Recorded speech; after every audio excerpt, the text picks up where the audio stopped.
Morning Marketing Podcast is brought to you by Esther of IPA Group, bringing premier online promotion to your business. And Melanie of Stomp Social Media Training, who empowers business owners to manage social media and marketing for themselves. Hey guys, and welcome back to the podcast. We're going to have a slightly different format today, aside from the fact that you don't normally hear me starting it. We're going to be doing a chat about adversity and how we can manage to push back against any problems that we experience through our business. Now, this is a topic that has been rarely discussed because it's kind of a little confronting. But everybody goes through adversity at some stage. Everybody has problems with their health, with their business, with co-workers. And it's how we manage those problems that define how we manage our business and ourselves publicly. But it's not always what happens on the outside that matters. It's how you cope with it internally. So today we're going to be doing like a little bit of an interview between myself and Esther, because we've both been in business for a number of years, and I'm sure we can bring some insights that you might find useful. And let's face it, we've both been through it, haven't we, Esther? We have. We definitely have. So first of all, I'm going to ask you a few questions, Esther. Okay. And I suppose the most obvious bit of adversity that you've been through is in the last couple of years. Tell us, Esther, what have you been going through? Yeah, so at the very end of 2021, I was diagnosed with non-Hodgkin's lymphoma, a cancer of the blood, and it was tumours sitting on my chest and heart. So started 2022, straight after Christmas, straight after the New Year holidays, I was straight into hospital, and I stayed in hospital to get my treatment. It wasn't a treatment that I could get for a few hours on a day and go back home again that afternoon. So I was in hospital for 7 to 10 days at a time, not seeing my family, not seeing anybody but the nurses. And even then it was just their eyes because of all the PPE that they had to wear. So yeah, it was a very lonely time. I tried to keep working through some of it, but let's face it, when you're going through something as severe as cancer, it is hard to keep your mind off it. And then the neuropathy set in, which is where your fingers start tingling and it's really painful to type. So that's when I really gave up even trying to do any semblance of work. And I'm sure what I did before that was not up to standard anyway, just with what was going on in my head and in my body. Right. And there was also the other side effects of what's referred to as chemo brain as well. Oh, yes. And just the general exhaustion. And I remember you battling a little bit of depression as well. When you don't see anybody, it's really tough. Like, and your only companion is the TV, which, let's face it, daytime TV here in the UK is rubbish. Shocking everywhere, mate. And it's like your brain has a lot of time to think, and it's just not good time to think. So yeah, definitely my mental health took a real battering as well with it. And then in the middle of my treatment, so I was getting 6 rounds, after the third one I took COVID, which you've taken as well, but I ended up in hospital with it. Not on a ventilator, thankfully, but just because of high temperatures, they wanted to be sure that it didn't take over the rest of my body. But it just so happened at that time you had a bit of news. Yes, I did. So I'd gone for a halfway PET scan, which is where they scan your body for cancer. And I got the news that I was officially in remission. I still had to do, I think this was probably the worst part then, because I still had to do the other 3 rounds of chemo, knowing that I didn't have any cancer left in me. And that was probably the worst part, because it was just, but why? Why do I have to keep getting this in my body? Why do I have to keep going into hospital? Why do I, why can't I just stop now and be done with it? But the doctors assured me that another 3 and I would be in a better position to definitely say that it wouldn't be coming back, because it's one thing for it to be gone at that point, but then there's always a chance that cancer can come back. And it didn't even end then, did it? Because then you had to spend many, many months in isolation afterwards. And then there was aches and pains in your joints and other. Yeah, there still are. Yeah. So did the neuropathy go away in the end? It did, because when I went back in for round 4, I told them that I felt like Bambi. My legs were completely wobbly, and I'd actually fallen at one point um, in the house. And so they did other tests. They sent me for an MRI. They did a lovely lumbar puncture Nice. on my spine. Yes. So they determined that it was one of the drugs in the mix that was affecting it. And because of the positive outcome, or is it a negative outcome from the, from the PET scan, they were able to take that drug out, and the neuropathy cleared up after a few months of not getting that. So again, if I'd had to keep going with that drug, I might still have the neuropathy pains and, no feeling in your fingertip. It's pins and needles constantly, and it's horrible. Um, and yeah, so I had those. I have aches and pains. Something happened with my knee. They're not sure yet to this day what it is. Like, to this day, it's been 6 months since I ended treatment. But the pain in my knee, they think it might be from the steroids that I had to be on. I lost a load of weight because you couldn't eat properly. The food tasted funny. Even water tasted horrendous. It's one of those things that you don't really appreciate what people go through until you have to go through it. But I was really lucky in that I had a team behind me, not just my family and friends that were looking out for me, but I had my team that works with me here at IPA Group. I had people like Melanie, other friends, people from communities that I'm in, that automatically stepped forward and said, whatever you need. If you need me to help you with that client, with another client, with this work, with the other work, I'm there for you. And I think that's what helped me get through it and keep me going as well, knowing that I would have a business to come back to at the end, because it didn't stop. The clients were really um, understanding as well. They weren't pushing me to, I need this done, I need that done. Where is that? They really understood when I totally forgot about meetings. And I had a few meetings with clients while in the hospital, and one of them didn't know until I turned on the camera. She's like, oh, I'm so sorry, I'm so sorry. No, no, no, you rest, you go rest. This can wait. And they were, people are nice whenever you explain to them what you're going through. I think whenever we internalize everything and we don't speak out and we don't say what's going on, then they don't have an option or an opportunity to step forward and say, hey, don't you worry. I'll, come back whenever you're better, or I'll, check in with you in a couple of months' time. You might not have the client work there at the time, but it'll come back. So from this time of adversity, you found out who was really there for you. Yeah. And as you say, you are quite lucky in that you have an experienced team of people here in the UK and obviously over in the States as well. Yeah. So, did you think for a second that your business would be majorly impacted by this, or was there a part of you that was nagging away, going, "This could end up destroying my business," or did you think there was a chance that it would carry on as normal? Uh, I mean, everything goes through your head at the one time. So, like, I'm lucky enough that I live in the UK and the government looks after Mm. us. So, even though I'm self employed, I could apply for state help and help with paying the bills and help with, money coming in from the government each year or each month, because I've been paying into the system for so long, and because they like their citizens um, most of the time.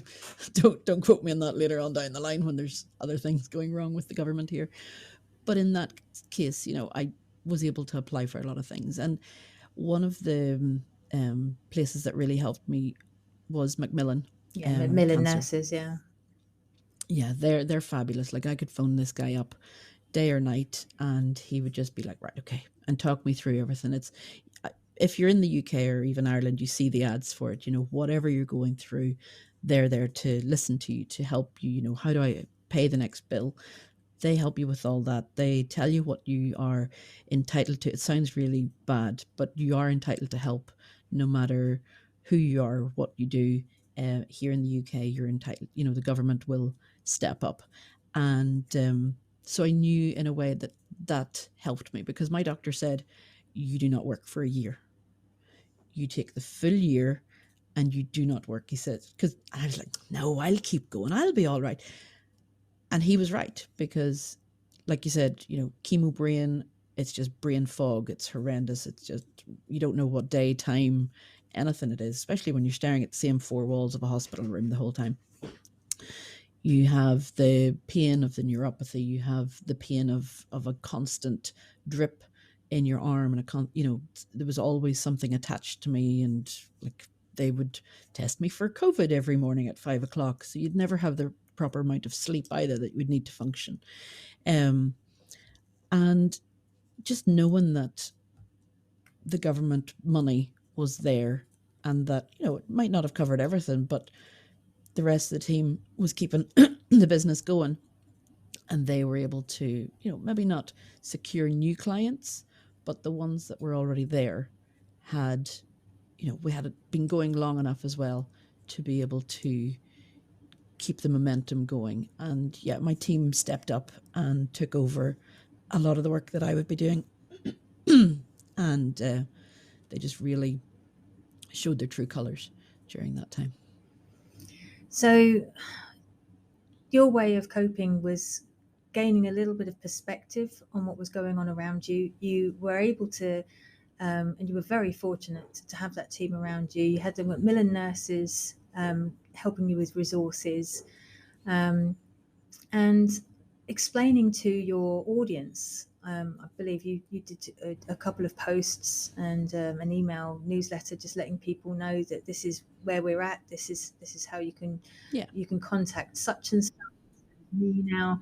And it was Yes. very much putting in place an expectation of how it was going to work from here, so that people had the answers. You were sort of ahead of the game, letting people know where to find the answers because you had already Yeah. got yours. Yes, definitely. And there's no point in trying to struggle on when you're not in the right headspace and you're not in the right physical space. Because if you have the physical pain or mental pain, you can't serve your clients and your customers the way that you would want to, which then could negatively impact their response later down the line. People sort of think, I have to be strong, I have to keep going, I have to. And even at home, I've got a husband, two small boys. They stepped up. My kids now do a lot more around the house because mummy couldn't. And now, with the knee, mummy can't still do a lot of stuff. So setting those foundations as well in place so that they'll be, better human beings when they're older and better spouses to their future wives. So, it sounds really cliche, but it all happens for a reason.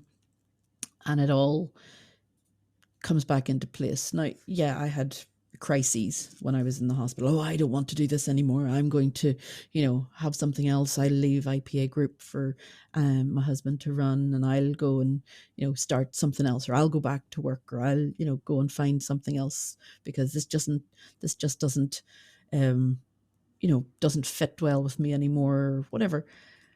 But it's those crises that get you through as well. And you're like, no, actually, whenever I could calm down and see it from, a different perspective and coming out the other end, in remission, then you're sort of going, no, I do really enjoy what I was doing and I can't give it up because life's too short and you have to do what you love and you have to love what you do. And if you get paid for it as well, then that's a bonus, and thankfully, even like with recording the podcast, it kept me that wee bit saner as well. Like all I had to do was press a record button and talk. So we were far enough ahead before I got sick that I could see how when I was going to feel okay to record. Um, Melanie was able to do a couple of episodes on her own with guests. You make these things work because at the end of the day, you want them to. Mm, If you didn't want them to work, then they just wouldn't. But I think definitely telling people what you're going through, and it doesn't have to be as severe as cancer, but telling them what you're going through. I'm going through, like, I'm sick, I'm off with COVID, I'm just not feeling myself, I'm going through the change. I've had a death in the family. Telling people are human, and they will have a human reaction to your human reactions. They don't expect you to be on 24/7. They don't expect you to always be, the strong one, unless you perceive yourself to be that, or you give out that vibe all the time. mm. But if you are vulnerable and show yourself to be vulnerable, then they'll understand you more. Yeah. So my turn, I guess. So my biggest and most recent bout of adversity was when I lost my father last year, and it wasn't entirely unexpected. He was poorly for a couple of weeks beforehand, but we didn't realize he was that poorly. So when he passed, it was a huge shock. We knew Yeah. he wasn't well, but we didn't realize he was dying. And it was it was massive, massive shock. And I'm based in the Republic of Ireland, and my family are over um, in England, in the UK.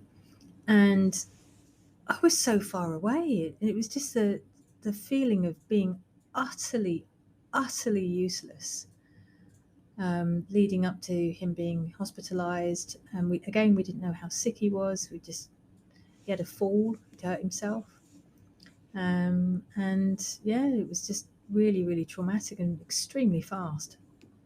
And I spent not as long as poor Esther, of course, but I spent a month really just traveling to the UK and back on a regular basis.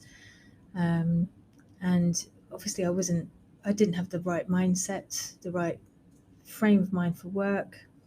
And I remember letting, because I collaborate with a lot of people, I'm very lucky in that respect. And so all the people I collaborated with, or the people I ran courses with, I let them know what had happened, and they were massively sympathetic, Mm-hmm. and just said, "Look, I'm really, really sorry. I just can't mentally function for a month. I'd need at least a month." And although I don't have a team, I do have the most amazing virtual assistant, Diana. If you're listening to this, and you better be, because you're meant to listen to this podcast occasionally, um, you were just outstanding. Best decision I ever made was to get Diana onto the team. And she was massively helpful to both myself and Esther as well, because when Esther went off sick, um, Diana basically held up the podcast whilst I was busy and Esther was off sick. And to this day, she's still doing all the social media management for us. So kudos to her. But then she stood up and managed Stomp for me. That month, she created content. She discussed it with me. She didn't just wake up one morning and just go, "Oh, this is what we're going to do." But and it was just so reassuring to know that somebody was watching my back whilst I was watching my mum's. Yeah. Um, and I think, you know, having that security, that blanket behind me, made everything else so much more manageable, because you can't just take your foot off the pedal. You can't. No. And like yourself, I only told a very small amount of people at the time, because it was just too much. I didn't want to be asked, dealing with people's questions, and um, my mental health just spiraled, because it was Mm-hmm. so unexpected and so quick. And if it weren't for the fact that I had you, Esther, and Lucy Hall, and Marie Manning, and Diana, of course, and a few other people, Hannah McDonnell, I honestly don't think I would have managed, because I was trying to manage my family like yourself. I've got 2 kids and a husband, running my business, clients, collaborators, the podcast, and it was the whole team being there and supporting me. But it was only because I was able to tell them. Yeah. And myself and Esther, neither of us went massively public about either of these things at the time. We just weren't in the mental headspace for it. Mm-hmm. And the only reason why we're exposing ourselves now isn't to get, oh, woe is you, sorry to hear all that. That's not why we're doing this. The reason why we're doing this is there is a way of coping and managing, but only if you tell the truth, only if Yeah. you open up and trust a little. You Yeah. don't have to go public with it, though. No, You you just have don't. to tell the right choice people. And whatever you're going through, if you're off sick, long-term sick, or even if you're dealing with a short illness. I mean, I had COVID for 10 days last year. A really rough year last year. Not quite as rough as others, but pretty rough. And I was scheduled ahead, so I didn't need to worry about that. I had to move a few clients. But if you just tell the truth. Yeah. Yeah. Definitely. And that's what it comes down to, just being a little bit vulnerable with the right people can really restore your faith in humanity as well, because they will step up and help. I mean, that's why we are so thankful to be part of a lot of online communities. And, some of the people that stepped up to offer to help, I've never met them in real life, and that's the amazing thing. That's one of the best things to have come out of, COVID and lockdown, is all these online communities. And even beforehand, there was, people on Twitter and Facebook that you would just have been chatting to, because they're fellow business owners, and they get it. They know what's happening. They know what needs to happen, and like, thankfully, when I got sick, I'd already done the tax return for that year. Otherwise, that would have been another stress. And how do you, how do you get around that one? But all these, like I said, all things happen for a reason. And I had put it in way early. When the window closed, I had put in the tax return, and then hadn't remembered until this time doing it that I was like, oh yeah, I didn't have to worry about that. It was one of, because I would have totally forgotten about it anyway. But you just have to be that little bit vulnerable, reach out to the people that you trust, and that, especially if they're in the same space as you, and they can, and probably will, step up and help you, because they know that you'll do the same for them. Yeah, absolutely. So, yeah, a bit of a sensitive topic today. It's not really about marketing per se, but it is about looking after yourself and your business. And we hope that whatever you're going through, you can reach out to the people around you. And heck, you can reach out to myself and Esther. We both have very large networks. We're bound to know somebody in your country that can help in one way or another. And please don't be afraid to be vulnerable, to be ready to accept help, because that's the tough one as well. Yeah. Because everybody out there, honestly, is more rooting for you than against you, more than you realize. Definitely. So that's us. We're all going to be all back to being the usual bonkers marketers next week, but we just wanted you to have some time for yourselves, just this episode. And we'll be back next week with more Monday Morning Marketing. Until then, bye-bye. Bye.